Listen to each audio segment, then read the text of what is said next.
નમસ્કાર, ન્યૂઝ 18 ગુજરાતીમાં આપનું સ્વાગત છે. આપની સાથે હું છું મિત્તલ. મહત્વના સમાચારો પર નજર કરીએ તો વડોદરામાં કાર અકસ્માતમાં એકનું મોત નીપજ્યું છે. મુજ બહુડા કોટા રોડ પર રાત્રિ દરમિયાન અકસ્માત થયો હતો. BMW કાર ચાલકે બાઇક ચાલક દંપતીને ટક્કર મારી છે. સારવાર દરમિયાન પત્નીનું મોત નીપજ્યું છે. પતિ ઘાયલ થયો છે. કાર ચાલક સ્નેહલ પટેલ નામના યુવકની હાલ તો અટકાયત કરી લેવામાં આવી છે. સ્નેહલ પટેલ કારના શોરૂમમાં સેલ્સ મેનેજર તરીકે નોકરી કરે છે. પાસિંગ માટે આવેલી કારને લઈને મિત્રો સાથે નીકળ્યો હતો. સ્નેહલ પટેલ અને તેના 3 મિત્રો નશામાં હોવાનું પણ ખુલ્યું છે. નશામાં કાર ચલાવી અને દંપતીને ટક્કર મારી. જોકે પત્નીનું મોત નીપજ્યું છે. પતિ હાલ ઇજાગ્રસ્ત છે. નશામાં કાર ચલાવવાથી દંપતીને ટક્કર મારી છે. વડોદરાની આ ઘટના, જોકે સ્નેહલ પટેલ નામનો આ કાર ચાલક એક કારના શોરૂમમાં તે નોકરી કરે છે. 3 મિત્રો સાથે નશામાં કાર ચલાવી હોવાનું હાલ તો સામે આવ્યું છે. વડોદરાની આ ઘટના કે જ્યાં હાલ તો પત્નીનું સારવાર દરમિયાન મોત નીપજ્યું છે. નશામાં કાર ચલાવવાથી દંપતીને ટક્કર મારી અને આ દંપતીને ટક્કર વાગવાથી પત્નીનું મોત નીપજ્યું છે. જ્યારે પતિ ઘાયલ છે.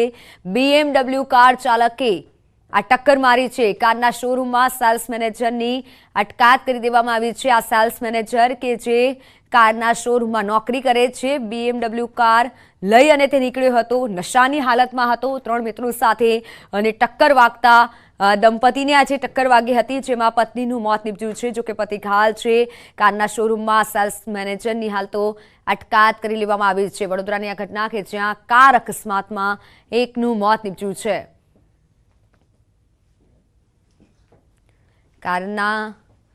કારમાં જે અકસ્માત થયો છે, નશામાં હોવાનું હાલ તો સામે આવ્યું છે.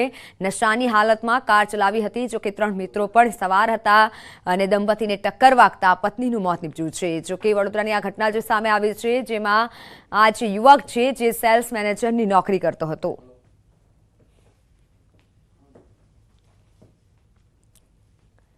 અન્ય સમાચારોની વાત કરીએ તો સુરતમાં ક્રિકેટ રમી રહેલા યુવકનું મોત નીપજ્યું છે. શેખપુરના કિશન પટેલ નામના યુવકનું મોત નીપજ્યું.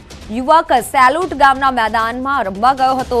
કામરેજ તાલુકાના છેવાડાના શેખપુર ગામે રહેતો કિશન પટેલ નામનો યુવક રવિવારે ઓલપાડ તાલુકાના સેલુટ ગામે ક્રિકેટ રમવા ગયો હતો. ક્રિકેટ રમતી વખતે અચાનક બેભાન થયા બાદ તેનું મોત થયું છે. અગાઉ 3 વર્ષ પહેલા પણ આ રીતે યુવકનું ક્રિકેટ રમતા મોત થયું હતું. ત્યારે શેખપુર ગામે પટેલ સમાજમાં 2 યુવાનોનું ક્રિકેટની રમતે ભોગ લેવાની ઘટના સામે આવી છે.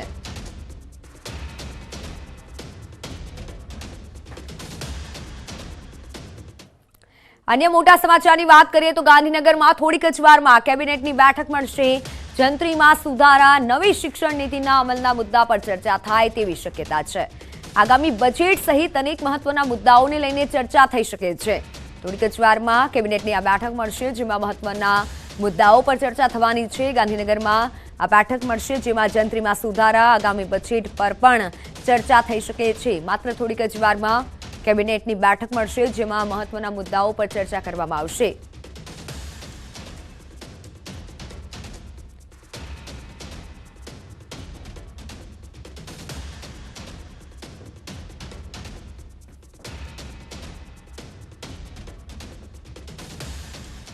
તો હવે વાત કરીએ વાહનોના ફિટનેસ ટેસ્ટની.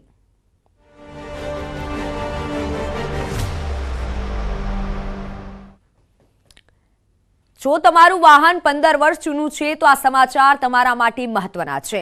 હવે 15 વર્ષ જૂના ભારે કોમર્શિયલ વાહનો માટે ફિટનેસ ટેસ્ટ ફરજિયાત રહેશે. 1 એપ્રિલથી અંદાજિત 20 લાખ વાહનોને ફિટનેસનો ટેસ્ટ આપવાનો રહેશે. તેમાં પણ જો ટેસ્ટમાં 2 વખત નિષ્ફળ તો વાહનોને સ્ક્રેપ કરાશે. એકવાર અયોગ્ય વાહનની નોંધણી પછી માલિકે તેને રાખવાનું અથવા તો તેને સ્ક્રેપ કરવું તેવો વિકલ્પ પસંદ કરી શકે છે, પરંતુ તેનો ઉપયોગ રસ્તા પર કરી શકાશે નહીં. આ વર્ષે જૂનથી 12 મધ્ય સહિત તમામ કોમર્શિયલ વાહનો માટે ટેસ્ટ થશે. તો ગુજરાતમાં 2024 એપ્રિલ સુધીમાં 100 જેટલા ટેસ્ટ સ્ટેશન સ્થાપિત થાય તો ઓટોમેટિક ફિટનેસ ટેસ્ટ વધારી શકાય. એટલે કે ઓછામાં ઓછા 100 ટેસ્ટિંગ સ્ટેશનો સ્થપાય અને પછી 2 વ્હીલર વાહનો માટે ફિટનેસ ટેસ્ટનો વિસ્તાર પણ કરી શકાય છે. રાજ્ય પાસે મર્યાદિત સંખ્યામાં ટેસ્ટિંગ સ્ટેશન હોવાથી કેન્દ્રએ તમામ કોમર્શિયલ વાહનો માટે ફરજિયાત ટેસ્ટમાંથી ખાનગી વાહનોને છોડી દેવા માટે જણાવ્યું છે, જે હવે જૂન 2024માં શરૂ થશે. રાજ્યમાં હાલ તો માત્ર 4 ઓટોમેટિક ટેસ્ટિંગ સ્ટેશન છે, જે સુરત, મહેસાણા, ભરૂચ અને અમરેલીમાં છે, જ્યારે ખેડામાં 2 અને ભાવનગરમાં 1 એમ 3 વાહન સ્ક્રેપિંગ સુવિધાઓને પહેલેથી જ મંજૂરી આપી છે. તો રાજ્યમાં રજીસ્ટર થયેલા 2.50 કરોડ વાહનોમાંથી 2021 અને 22ની સામાજિક અને આર્થિક સમીક્ષા મુજબ 1.1 કરોડ વાહનો 15 વર્ષ જૂના છે. ગુજરાતમાં નોંધાયેલા કુલ વાહનોમાં ખાનગી વાહનોનો હિસ્સો 43% છે. પીએમ મોદીએ ઓગસ્ટ 2021માં વાહન સ્ક્રેપ પોલિસીની જાહેરાત કરી હતી.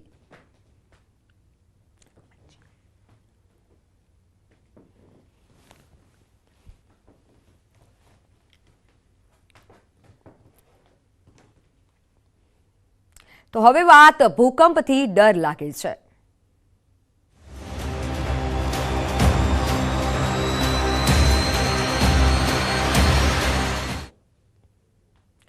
અમરેલીમાં ફરી ભૂકંપના આંચકા આવ્યા છે. મિતિયાણામાં ફરી ભૂકંપનો આંચકો આવ્યો. 3.2ની તીવ્રતાનો આંચકો અનુભવાયો છે. સાવરકુંડલા, ખાંભા સહિત 10 ગામમાં ભૂકંપના આંચકા આવ્યા. બાઢડા, સુરજવડી, સાકરપરામાં ભૂકંપના આંચકા આવ્યા. ભૂકંપના આંચકા અનુભવાતા લોકો ઘર બહાર નીકળ્યા હતા. મિતિયાણામાં છેલ્લા ઘણા સમયથી ભૂકંપના આંચકાની અનુભૂતિ થઈ રહી છે. જોકે છેલ્લા 3 દિવસથી ભૂકંપની તીવ્રતા રિક્ટર સ્કેલ પર 3ની આસપાસ પહોંચી જતા સ્થાનિકોમાં ખૂબ ફફડાટ છે. સાવરકુંડલા તાલુકામાં અનુભવાતા ભૂકંપના આંચકા મામલે ધારાસભ્ય દ્વારા મુખ્યમંત્રીને રજૂઆત કરી છે. આજે સિસ્મોલોજી વિભાગની ટીમ ગામની મુલાકાત લેશે. ટેકનિકલ ટીમ દ્વારા વિસ્તારનું નિરીક્ષણ કરી આપવામાં આવશે અને ત્યારબાદ રિપોર્ટ રજૂ કરાશે. અમરેલીમાં ફરી એકવાર ભૂકંપના આંચકા આવ્યા છે. એક તીવ્ર ગતિનો ભૂકંપનો આંચકો આવ્યો છે. આજુબાજુના ગામોમાં પણ એ અનુભવાયા છે. મેં તાત્કાલિક માનનીય મુખ્યમંત્રી શ્રી સાથે પણ વાત કરી છે. માનનીય કલેક્ટર શ્રી અમરેલી સાથે, ડેપ્યુટી કલેક્ટર શ્રી સાથે વાત કરી છે. માનનીય મુખ્યમંત્રીશ્રીએ પણ મને કહ્યું છે કે ચીફ સેક્રેટરી સાથે હમણાં જ વાત કરીને સવારમાં જ કોઈ ટેકનિકલ ટીમ કાલે ત્યાં પહોંચે એવી વ્યવસ્થા કરવાની મને એમને બાહેંધરી પણ આપી. તો હવે વાત સફેદ રણમાં સમિટની.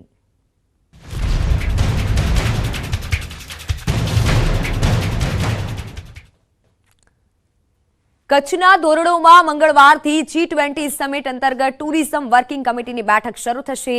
3 દિવસની આ બેઠકમાં 20 દેશોમાંથી અલગ અલગ 100થી વધારે પ્રતિનિધિઓ ઉપસ્થિત રહેશે. વિશ્વભરની અન્ય પ્રવાસન સંસ્થાઓ સાથે જોડાયેલા પ્રતિનિધિઓ પણ બેઠકમાં જોડાશે. મુખ્યમંત્રી ભૂપેન્દ્ર પટેલ અને કેન્દ્રીય મંત્રી પરસોત્તમ રૂપાલા સહિત પ્રવાસન વિભાગના અધિકારીઓ પણ ઉપસ્થિત રહેશે. આ બેઠકમાં તમામ દેશોના પ્રતિનિધિઓ પ્રવાસન વિકસાવવા માટે પોતે કરાયેલા પ્રયાસોની વાત મૂકશે અને ચર્ચા કરશે.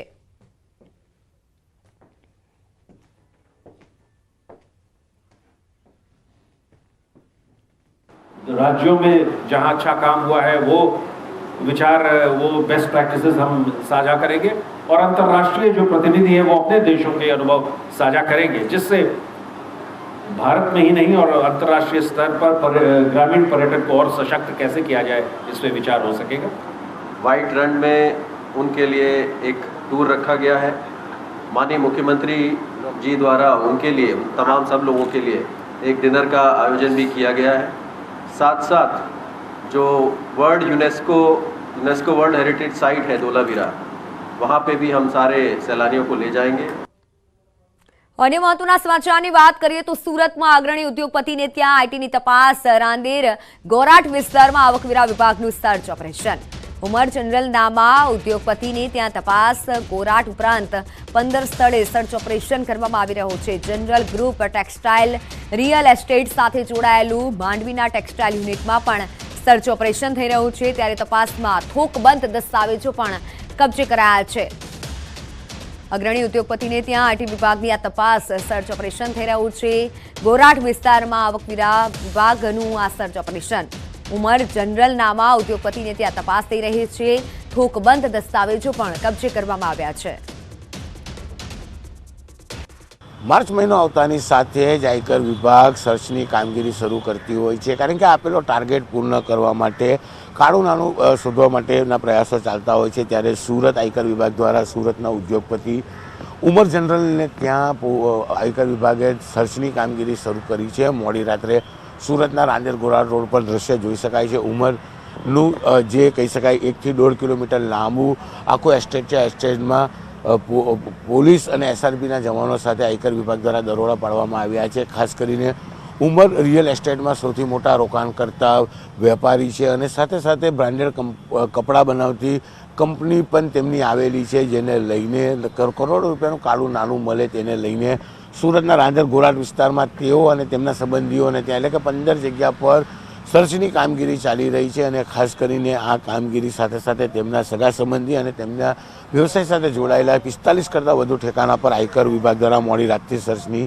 કામગીરી શરૂ કરવામાં આવી છે. દ્રશ્ય જોઈ શકાય છે કે મોડી રાત્રે શરૂ થયેલી સર્ચની કામગીરીમાં કરોડો રૂપિયાનું કાળું નાણું મળે. ઉમર જનરલ મેમન સમાજના અગ્રણી છે અને મોટા ઉદ્યોગપતિ છે. ભૂતકાળમાં પણ અમને ત્યાં આયકર વિભાગ દ્વારા સર્ચની કામગીરીમાં કરોડો રૂપિયાના કાળું નાણું મળી આવ્યું છે. ત્યારે ફરી એક વખત આયકર વિભાગે માર્ચ એન્ડિંગ આવતાની સાથે જે પ્રકારની કામગીરી શરૂ કરી છે તેને લઈને સુરતના વેપારીઓમાં ફફડાટ મચી જવા પામ્યો છે. જો કે સુરત ગુજરાતનું આર્થિક પાટનગર ગણાય છે. સૌથી મહત્ત્વના ઉદ્યોગો આવેલા છે. એસ્ટેટ ઉદ્યોગમાં પણ સૌથી વધારે અહીંયા જે પ્રકારે રોકાણ કરવામાં આવતું હોય છે તેને લઈને માર્ચ એન્ડિંગ આવતાની સાથે જ કરોડો રૂપિયાનું કાળું નાણું મળે તે માટે આયકર વિભાગ સર્ચની કામગીરી કરતા હોય છે. ત્યારે ફરી એક વખત સર્ચની કામગીરી શરૂ કરી છે અને માર્ચ આવતા આ જ પ્રકારે કેટલાક વેપારીઓને ત્યાં આયકર વિભાગ સર્ચ કરી કરોડો રૂપિયાની બેનામી આવક બહાર કાઢે તેવી શક્યતાઓ દેખાઈ રહી છે. પણ હાલ અહીંયા કહી શકાય કે કરોડો રૂપિયાની બેનામી આવકને લઈને જે સર્ચ શરૂ કર્યું છે તેમાં આયકર વિભાગને મોટી સફળતા મળે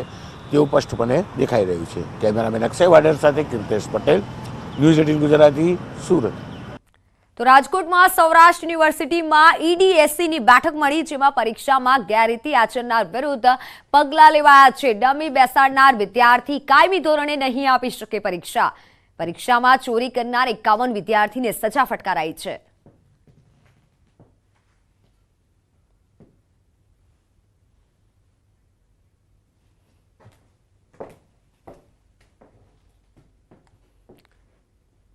અન્ય સમાચારોની વાત કરીએ તો નવસારી જિલ્લામાં શિક્ષણની સ્થિતિ ખખડતજ હાલતમાં છે. સરકારી શાળાઓમાં શિક્ષકો વગર જ અભ્યાસ કરી રહ્યા છે આદિવાસી બાળકો. નવસારી જિલ્લાની 650થી પણ વધારે સરકારી પ્રાથમિક શાળાઓમાં શિક્ષકોની ઘટના કારણે વિદ્યાર્થીઓના અભ્યાસમાં મુશ્કેલી સર્જાઈ છે. ઘણી શાળાઓ તો એવી છે કે જ્યાં માત્ર એક શિક્ષક આખી શાળા ચલાવે છે. મૂળા આંબા પ્રાથમિક શાળામાં વિદ્યાર્થીઓનું ભવિષ્ય ન બગડે તે માટે શાળાના અન્ય શિક્ષકોએ SMCના સભ્યો સાથે બેઠક કરી. નજીકના જ ગામની એક MA BEd શિક્ષિકાની સેવા લેવાની પણ નક્કી કર્યું, જેના શિક્ષકો પોતે પગારમાંથી કોન્ટ્રીબ્યુશન કરી માનદ વેતન પણ આપે છે. પરંતુ જ્યાં આવી શક્યતા નથી ત્યાંના બાળકોનું પાયાનું શિક્ષણ તો કાચું જ રહી જશે. એટલે હવે વાર્ષિક પરીક્ષા ટાણે વાલીઓ અને આગેવાનોમાં ચિંતા વ્યાપી છે. તો નવસારીની આ ઘટના કે જ્યાં શિક્ષકો નથી, ન્યૂઝ 18 ગુજરાતી આ સવાલો પૂછી રહ્યું છે કે શિક્ષકોની અછત કેમ, ભરતી કેમ નથી કરવામાં આવતી. અનેક બાળકો છે પરંતુ શિક્ષક માત્ર એક જ છે. માત્ર એક જ શિક્ષક આખી સ્કૂલને કેવી રીતે ચલાવી શકે? શા માટે શિક્ષકોની નથી ભરતી કરવામાં આવતી? ન્યૂઝ 18 ગુજરાતી આ સવાલ પૂછી રહ્યું છે. બાળકોના ભવિષ્ય સાથે આટલા ચેડા કેમ કરવામાં આવે છે? શિક્ષણ વિભાગ શિક્ષકોની ભરતી કેમ નથી કરતું? આખી શાળામાં શું માત્ર એક જ શિક્ષક ભણાવી શકે? ન્યૂઝ 18 ગુજરાતી આ સવાલ પૂછી રહ્યું છે. આદિવાસી બાળકોને સારા શિક્ષણની જરૂર ન પડે કારણ કે માત્ર એક જ શિક્ષક છે. વાંસદા તાલુકાના બોર્ડર વિલેજમાં શાળામાં શિક્ષકોની ઘટ છે. 1 થી 5ના વર્ગો ચલાવવા માટે માત્ર 2 શિક્ષકોથી એ ચલાવી શકાતું નથી. ત્યારે સરકારે વિચારવું જોઈએ, આ શાળાના શિક્ષકોની ઘટ પૂરી કરવી જોઈએ. અમે બધા શિક્ષકો દ્વારા કોન્ટ્રીબ્યુશન કરીને 500 રૂપિયા ભેગા કરીએ છીએ અને એક શિક્ષક અહીં MA BEd થયેલ છે એમને બોલાવીએ છીએ. છોકરાઓ અહીંયા સ્કૂલમાં આવે છે પણ શિક્ષક એક જ હોવાથી પૂરતો અભ્યાસ મળતો વેલકમ બેક. નજર કરી અન્ય સમાચારો પર તો ભરૂચમાં જંબુસરની રેફરલ હોસ્પિટલમાં પશુઓ રખડતા હોય તેવો એક વિડીયો વાયરલ થયો છે. હોસ્પિટલમાં ટહેલતી બકરી અને આરામ કરતું શ્વાન નજરે પડ્યું. રેફરલ હોસ્પિટલના પ્રશાસનની બેદરકારીના કારણે હોસ્પિટલમાં રખડતા ઢોરનું સામ્રાજ્ય જોવા મળી રહ્યું છે. હવે અહીં સવાલ એ થાય છે કે આ પશુઓ કોઈ નવજાતનો ભોગ લે તો જવાબદાર કોણ? કેમ આટલી બેદરકારી દાખવવામાં આવે છે? જુઓ જંબુસરની રેફરલ હોસ્પિટલનો આ નજારો.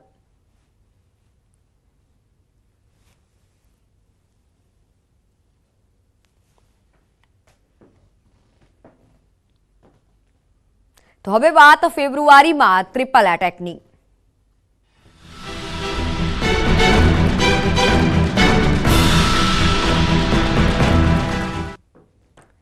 ગુજરાતના ખેડૂતો થઈ જજો સાવધાન, પાકને બચાવવા રહેજો તૈયાર.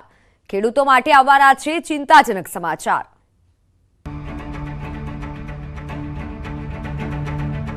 રાજ્યના અન્નદાતા માટે ચિંતાજનક સમાચાર. રવિ પાક પર આફતના એંધાણ. રવિ પાક પર ત્રાટકી શકે છે વધુ એક માવઠું. હવામાન નિષ્ણાત અંબાલાલ પટેલની ડરામણી આગાહી. 22 થી 26 ફેબ્રુઆરી દરમિયાન થઈ શકે છે માવઠું. ગુજરાતના અન્નદાતા હજુ તો એક માવઠાની આફતમાંથી બહાર પણ નથી આવ્યા. હજુ ખેતરોમાં ઉભેલો રવિ પાક માવઠાના મારથી બેઠો પણ નથી થયો. હવે અન્નદાતાને તેની મહેનતનું ફળ ખાવાનો સમય આવી ગયો છે. ત્યાં જ વધુ એક માવઠાની હવામાન નિષ્ણાત અંબાલાલ પટેલે કરી છે આગાહી. તેમના અનુમાન પ્રમાણે 22 થી 26 ફેબ્રુઆરી દરમિયાન રાજ્યમાં માવઠું થઈ શકે છે. ઉત્તર ગુજરાત, મધ્ય ગુજરાત, સૌરાષ્ટ્ર તથા દક્ષિણ ગુજરાતના કેટલાક સ્થળે કમોસમી વરસાદ ત્રાટકી શકે છે. અંબાલાલના મતે માર્ચમાં પણ માવઠું ત્રાટકી શકે છે. તારીખ 12-13માં વાદળવાયુ જણાય, ત્યારબાદ તારીખ 22 થી 26 ફેબ્રુઆરીમાં રાજ્યના કોઈ ભાગોમાં માવઠું થવાની શક્યતા રહે છે. મધ્ય ગુજરાતના ભાગોમાં માવઠું થવાની શક્યતા રહે છે. ઉપરાંત દક્ષિણ ગુજરાતનું પણ હવામાન પલટા છે, પશ્ચિમ સૌરાષ્ટ્રનું પણ હવામાન પલટા છે. એટલે ત્યાં હવાના જે ભેજગાહી પવનના લીધે ત્યાં પણ વાદળવાયુ જણાશે. બીજી તરફ ધીમે ધીમે ઠંડીની વિદાયની શરૂઆત થઈ ગઈ છે અને ધીમા પગલે સૂર્યદેવ લાલઘૂમ થવા લાગ્યા છે. હવામાન નિષ્ણાત અંબાલાલ પટેલની આગાહી મુજબ રાજ્યમાં ધીમે ધીમે ગરમી વધવાની હવે શરૂઆત થઈ રહી છે. 19મી ફેબ્રુઆરીથી ગરમીનો પ્રકોપ વધશે. ફેબ્રુઆરીના અંત સુધીમાં તાપમાન 38 ડિગ્રી સુધી પહોંચી જશે અને માર્ચમાં 40 ડિગ્રી તાપમાનનો અહેસાસ થશે. 13 તારીખમાં વાદળવાયુ જણાશે અને તારીખ 19 થી 20માં હવામાનમાં પલટા સાથે ધીરે ધીરે ગરમી જોર પકડી જોવા મળશે અને ફેબ્રુઆરીના અંત સુધીમાં તો મહત્તમ તાપમાન 37-38 ડિગ્રી સેલ્સિયસ જેવું થઈ જવાની શક્યતા રહે છે. તો આ તરફ હવામાન વિભાગના અનુમાન પ્રમાણે આગામી 3 થી 4 દિવસ તાપમાનમાં 1-2 ડિગ્રીનો વધારો નોંધાશે, એટલે કે ગરમી વધશે. પાકિસ્તાન અફઘાનિસ્તાનમાં સર્જાયેલા વેસ્ટર્ન ડિસ્ટર્બન્સ તથા રાજસ્થાનમાં સાયક્લોનિક સર્ક્યુલેશનના કારણે રાજ્યમાં તાપમાન વધશે. હાલ મોટાભાગના શહેરમાં તાપમાનનો પારો 33 ડિગ્રી સુધી પહોંચી ગયો છે.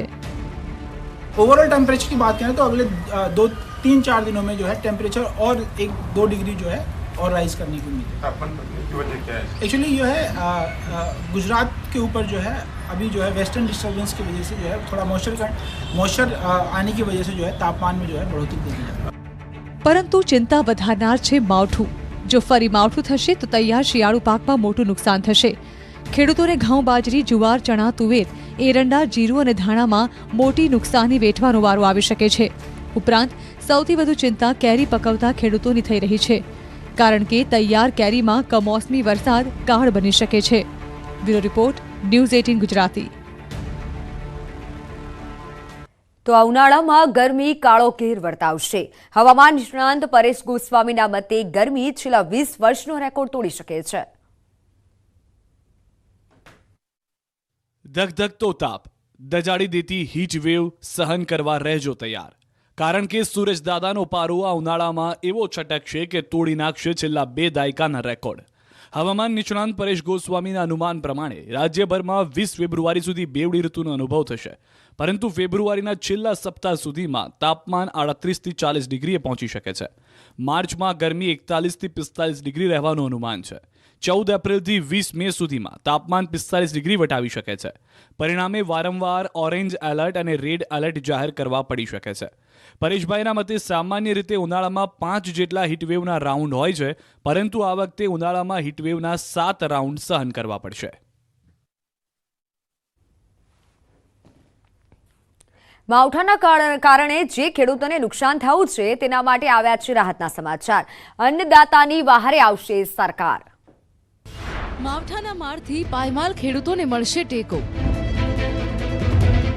નુકસાનીનું મળશે અન્નદાતાને વળતર. ચણાની ખેતી કરતા ખેડૂતો થશે માલામાલ. રાજ્યના અન્નદાતા માટે વર્ષ 2022 અનેક મુસીબતોવાળું પસાર થયું. છેલ્લે શિયાળામાં પણ માવઠાથી અનેક વિસ્તારોમાં ખેતરોમાં ઊભા પાકનો સત્યાનાશ થઈ ગયો. વાદળછાયા વાતાવરણના પગલે પાકમાં રોગચાળો વધવાની સંભાવના છે. ખાસ કરીને જીરું, ધાણા, ઘઉં, મકાઈ, વરિયાળી, એરંડા, મગ અને ચણાના પાક ઉત્પાદન